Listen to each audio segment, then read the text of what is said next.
大家好，我是罗富强。今天我们聊的话题是非洲醒悟，一个看似不起眼的决定很重大，预示美国将失去霸权。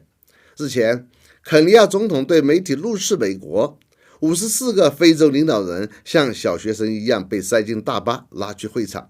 这是怎么回事呢？原来这是美媒今日非洲新闻在当地时间5月2日采访肯尼亚总统鲁托，在提到去年年底举行的美非峰会时，他气不打一处来的表示，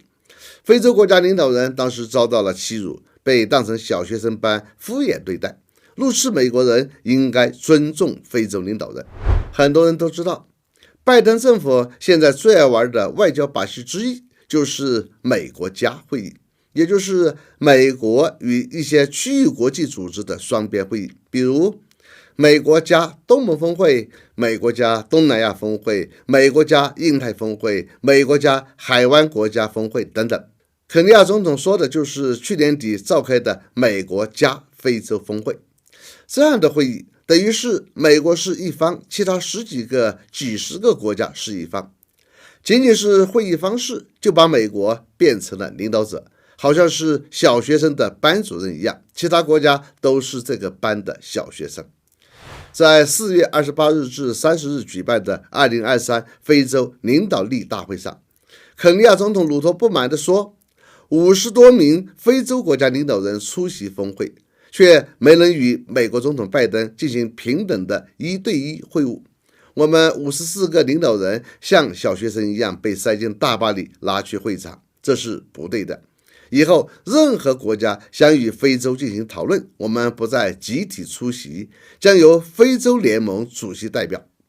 他还表示，非洲领导人是由其人民选举产生的，应该在全球舞台上获得与世界其他地区领导人同等的尊重，而不是被当作小孩子那样敷衍对待。想一想，鲁托说的这样的场景是多么的滑稽与不公平，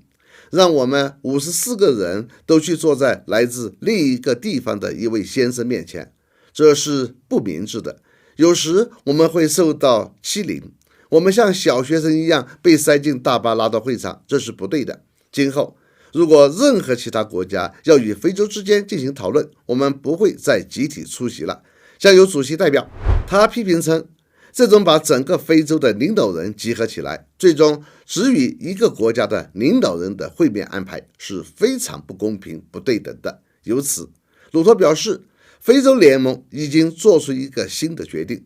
若日后再遇到相同的情况，非盟国家不再集体出动，改由非盟主席代表出席。非盟这个决定看起来似乎不起眼，但意义很重大，因为这意味着美国将开始失去在非洲的地位与霸权，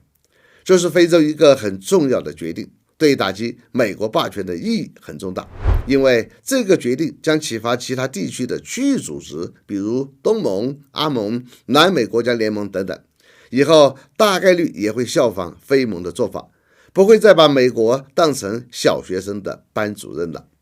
这等于世界多国将要拆掉金字塔外交格局，把美国从塔尖上赶下来，与世界各国平起平坐。如此下去，美国也就逐渐从形态上失去了霸权地位。